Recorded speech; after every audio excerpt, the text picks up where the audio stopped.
Everyone is welcome here, it's time to make new friends. Aquavide Uskava, fill your Glencairn. Share a dram with the spirit of Edmonton. Luncha! And good morning, good afternoon, whiskey brothers and sisters. I'm Dolph. I'm here with James Lester of Sons of Vancouver Distillery. And I said the word distillery. Blair, thank you very much. We're drinking some Amaretto 26% today, but we took way too much time off of James' hands. But we've got Nick in the background. I'm here. Nick doesn't want to come back here, but he set up the camera. So he's done his job after the tasting. We learned a lot. We learned a lot about this distillery, some about the neighboring distillery. We learned about, Amaretto, Amaro. We learned about a little bit about gin, about vacuum. No, what do you call that? The vacuum? Vacuum still. Vacuum still. There's lots to find out when you come here. So you should come. North Vancouver is where you want to come. Sons of Vancouver, open Thursdays, Fridays, Saturdays. But let's do this. So quick question to you, kind sir. Why did you focus on rye? Because 100% rye, and we had some things in the past. These used to be available to people, and some of you will recognize that because you've talked about it a lot online. Rye, a little bit of barley, but we were talking about the focus on rye. Why are you focusing on rye? It's what I'm drinking. All right. There's, like Scotch whiskey's great, bourbon's great. Canada's known for rye, and I feel like there's just a big hole in that market. And as a whiskey drinker, but a business owner as well, we decided to focus on it because it's something that's like, it's not super accessible to people. Yeah. And we always wanted to do it a little bit differently. Everything we do at the distillery, the Amaretto, we just do things a little bit differently. And so with the rye, we wanted to release cask strength whiskeys, super flavorful, spicy rye forward. Yep. In Canadian whiskey, certainly in Gavin's book, rye has been used historically in small amounts to flavor whiskeys. Yeah. We wanted 5 to and 10%. Totally. Not 100%. Totally. Yeah. We wanted to bring that forward, and we wanted to use the other grains as like the little background notes. Nice. Yeah. And you've used in this one when we put it out, this was 80% rye. 90% rye, 5% barley, 5% wheat. Yep. And you're using the wheat for the soft notes, I'm guessing. And the barley, was it just as a starter? Is that it? Or was there a flavor that you wanted to use? There's around here, we use this expression, the single cask fallacy. Yeah. And if you go to a distillery, Buffalo Trace, puts away, 600 barrels a day or something. Surely they have casks that are just amazing on their own. Yes. But in our industry, I think being able to blend is really what's going to make you a great whiskey company and stand out. Yeah. And the innovation, the Canadian innovation. Tell us about some innovation that you're doing, because you talked about a lot this morning. We're really impressed. Oh man. Put you on the spot. Sorry. So with the casks, let's just say with this one, because the innovation with the cask. So this was your rye, but the cask that you used. Tell us about the cask. In whiskey making, we talk about the water. We talk about the barrel. We talk about everything. We never talk about the yeast. We'll use everything as marketing, but we never talk about the yeast. Yeah. There is possibly an infinite number of yeast available in the world, and for us, like mixing it up is super important, and I think that's what makes our whiskey unique. This one was a rum yeast. This was a rum yeast, right? Yeah. And we were talking about a Kvik. Yeah. The farmhouse yeast, farmhouse ale yeast. In whiskey, not just it's beer to start. So, but the whiskey notes, and to do that with a rye. So think of that. The notes. We said apricot least lately, but that's not going to give us apricot. That's going to give us pineapple. We're going to get pineapple, mango, super citrus. And putting that with the spiciness of the rye. And when he said it was super spicy, it's not the white pepper just heat spice to it. It's the flavorful different spices coming in.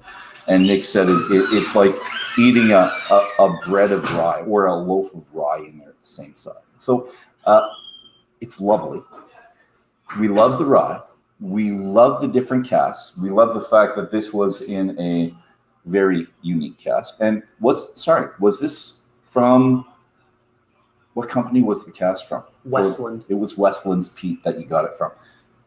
Good relationship with them? Oh, yeah. Because you worked down south, so you knew? North America's biggest single malt distillery. Oh, yeah. Is it? It is. 6 barrels a day. Fantastic. Okay, so we're going to try the Amaretto now. And so this is 26%. This is their best seller. And there's an Amaretto cask strength behind me that I was really interested in trying, but it sells out within a month and a half, 2 months. So you got to get this stuff online immediately if you want it. And if you want something like this, you need to get into, well, you have to go online first and get the crowdfunding. And just so when they put the call up for some money to put stuff in barrels, get your name in there right away. So what do we get, Joan, on the nose? I said salted butter, and I was told I was wrong.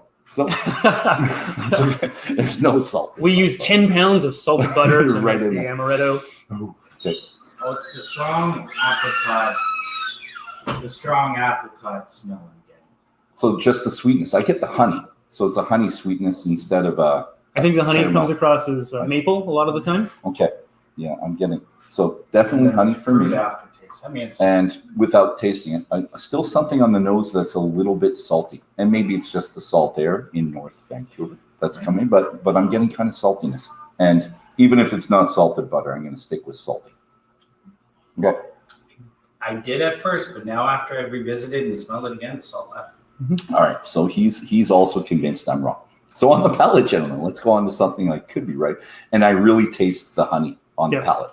So it's unmistakable. Well, I get the honey, the apricot fruit, and that nice sweetness at the end. Maybe it's not too much vanilla. I know it says vanilla on there. I get the honey up front. Honey is first, and then it finishes with the fruit. Are you the opposite?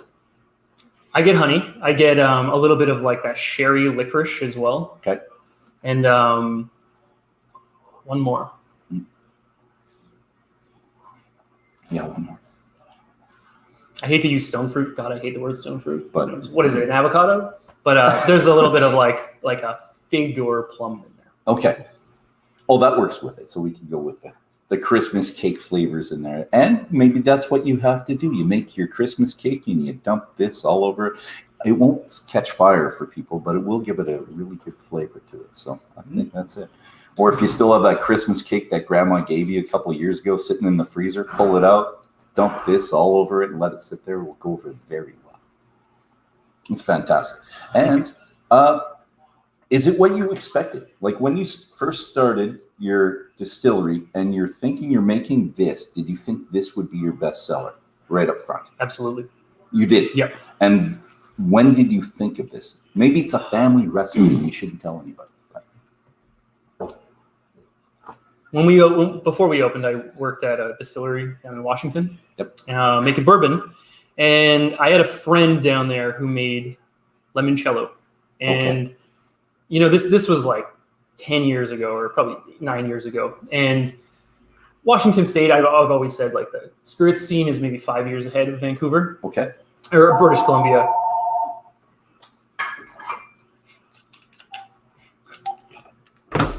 They'll call back. And hopefully not right away. And they we're not calling back. There was one guy making limoncello. Everybody wanted to be the vodka distillery, the gin distillery, and there was so much competition. When you open a distillery, people look at the vodka sales and they're like, all we need is 1% of $1 billion and we'll have a successful business. We'll do it. Yes. That's not how it works. And this one guy was making limoncello. He would go to the liquor store to buy his limoncello back so that his tasting room wouldn't be sold out. Ooh, okay. And I just always remember this. And we're like, we need our own thing. We need our own limoncello, so to speak. Yeah. And for us, that was Amaretto. And we did the vodka. Every distillery has a vodka. It's really easy to line them up and to be like, this is a good distillery. This is not as good. Maybe not so good. Yeah. But the Amaretto was always something we expected to be what we're known for. Okay. That was your choice. You did it, and did it come out the way you expected? Yeah. Amaretto is Right away. always, we think of marzipan we wanted to make our own extracts from the bitter almonds. Yep. Change the ABV a bit, lower it, get a little more stone fruit, a little more apricot. Okay. Not so much of that like that cherry pit almond that you think of. Yeah. I think it's wonderful. And I'm usually just a straight up whiskey guy. This is, I think, number 7 on the non-whiskey list of things that we've reviewed, but it was well worth it. And I think everyone should get a bottle. No. And when the barrel, this one right here, the barrel age comes out, that's something I've got to get. I'll get that. Thank you very much, everyone. Have a fantastic day, and cheers to one and all. Cheers. Cheers, Nick. Cheers. Cheers. Hey. Sorry, Don. Have a fantastic day.